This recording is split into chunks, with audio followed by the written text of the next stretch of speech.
అది my friend living legend. అన్ని మైకులు ఎందుకు, ప్రెస్ మీట్ ఏమైనా ఉంది? థ్యాంక్ యూ అండి అందరికీ. చాలా చాలా చాలా సంతోషంగా ఉందన్నమాట, అది మాటల్లో చెప్పలేనిది. నా పేరు హైపరాది, నేను ఆంధ్రప్రదేశ్ డిప్యూటీ సీఎం గారి తాలూకా.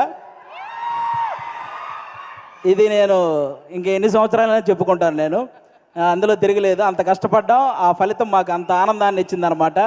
నిజంగా అంటే ఇంకా ఈరోజు ఈ ఫంక్షన్ ఇంత గ్రాండ్గా చేస్తున్న విశ్వప్రసాద్ గారికి నిజంగా థ్యాంక్ యూ చెప్పాలి. ఎందుకంటే మన కూటమి అనే ఒక సినిమా 164 రోజులు ఆడింది, అందుకే ఈ సక్సెస్ మీట్ జరుగుతుంది.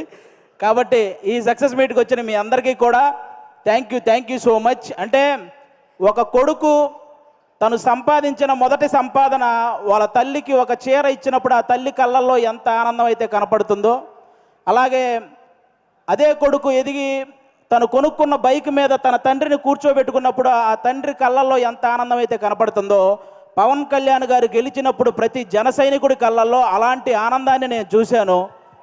నిజంగా అలాంటి ఆనందాన్ని నేను చూశాను.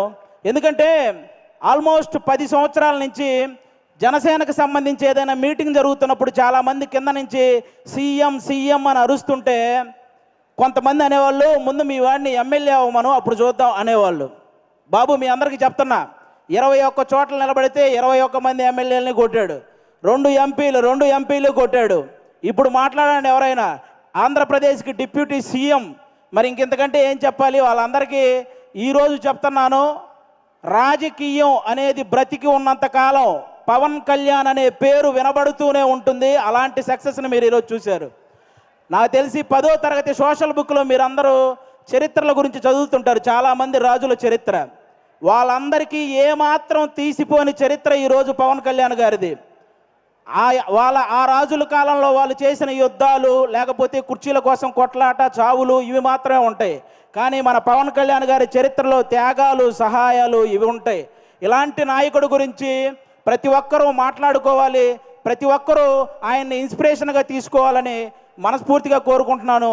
ఈ ప్రపంచంలో ఎలాంటి నాయకుడైనా గెలిస్తే ఒక గర్వం ఉంటుంది, కానీ ఒక్క పవన్ కళ్యాణ్ గారిలోనే గెలిచిన తర్వాత ఒక భయాన్ని నేను చూశాను. ఎందుకంటే ప్రజలు నా మీద ఇంత బాధ్యత పెట్టారు, ఆ బాధ్యతని 100% స్ట్రైక్ రేట్తో ఎలాగైతే నేను ఎమ్మెల్యేలని సాధించానో అదే 100% స్ట్రైక్ రేట్తో ఆ బాధ్యతలన్నీ నిర్వర్తించాలనే భయం ఆయన కళ్ళల్లో నేను చూశాను.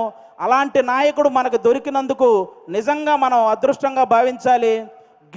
గెలవటం ఇదంతా ఒక ఎత్తు అయితే, లంకా దహనం చేసిన తర్వాత హనుమంతుడు వెళ్ళి శ్రీరాముడి పాదాలు పట్టుకున్నట్టు ఎప్పుడైతే 21 సీట్లు గెలిచాడో వెళ్ళి వాళ్ళ అన్నయ్య చిరంజీవి గారి పాదాల పైన కూర్చున్నాడు, పాదాలను పట్టుకున్నాడు చూసారా, అప్పుడు ఆ అభిమానం 100 రెట్లు పెరిగిందండి. అందరి కళ్ళల్లో ఒక ఎమోషను. అంటే మెగా ఫ్యామిలీకి ఎప్పుడు దూరంగా ఉంటాడు కళ్యాణ్ గారు, దూరంగా ఉంటాడని అనుకునే వాళ్ళందరికీ ఈ విజయాన్ని తీసుకెళ్ళి అన్న దగ్గర పెట్టాడు చూసారా, అంతకంటే ఎమోషనల్ మూమెంట్ ఇంకోటి లేదు. అది మనకి ఎప్పటికీ గుర్తుండిపోతుంది.